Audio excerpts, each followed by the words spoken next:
ज़बूर 55। ऐ खुदा, मेरी दुआ पर कान लगा और मेरी मिन्नत से मुँह ना फेर। मेरी तरफ मुतवज्जह हो और मुझे जवाब दे।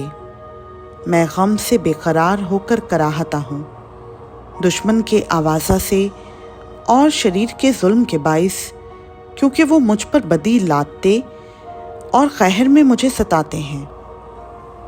मेरा दिल मुझ में बेताब है और मौत का हौल मुझ पर छा गया है। खौफ और कपकपी मुझ पर तारी है। हैबत ने मुझे दबा लिया है और मैंने कहा, काश के कबूतर की तरह मेरे पर होते, तो मैं उड़ जाता और आराम पाता। फिर तो मैं दूर निकल जाता और बियाबान में बसेरा करता।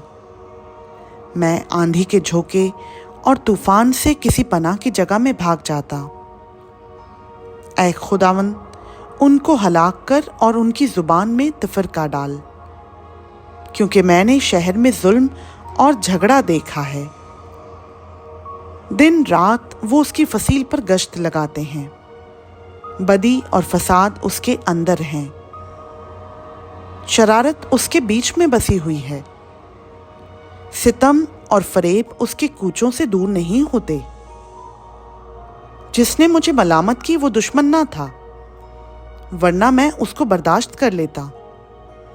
और जिसने मेरे खिलाफ तकब्बुर किया, वो मुझसे अदावत रखने वाला ना था, नहीं तो मैं उससे छुप जाता।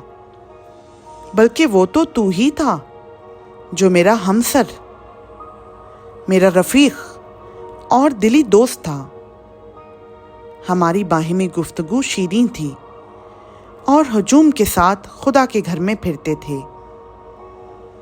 उनको मौत अचानक आ दुबाए, वो जीते जी पाताल में उतर जाएं, क्योंकि शरारत उनके मस्कनों में और उनके अंदर है। पर मैं तो खुदा को पुकारूंगा और खुदावंद मुझे बचा लेगा। सुबह शाम और दोपहर को मैं फरियाद करूंगा और कराहता रहूंगा, और वो मेरी आवाज़ सुन लेगा। उसने उस लड़ाई से जो मेरे खिलाफ थी, मेरी जान को सलामत छुड़ा लिया, क्योंकि मुझसे झगड़ा करने वाले बहुत थे। खुदा जो कदीम से है, सुन लेगा और उनको जवाब देगा। ये वो हैं जिनके लिए इनकलाब नहीं और जो खुदा से नहीं डरते। उस शख्स ने ऐसों पर हाथ बढ़ाया है जो उससे सुलह रखते थे। उसने अपने अहद को तोड़ दिया है। उसका मुंह मक्खन की मानंद चिकना था, पर उसके दिल में जंग थी। उसकी बातें तेल से ज्यादा मुलायम पर नंगी तलवारें थीं। अपना बोझ खुदा उन पर डाल दे, वो तुझे संभालेगा। वो सादिक को कभी जुम्बिश ना खाने देगा। लेकिन ऐ खुदा, तू उनको हलाकत के गड्ढे में उतारेगा।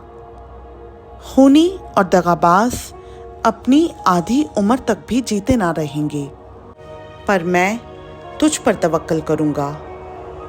खुदा उनका पाक कलाम का पढ़ा, सुना, समझा और कबूल किया जाना हम सबों के लिए बाइस बरकत हो।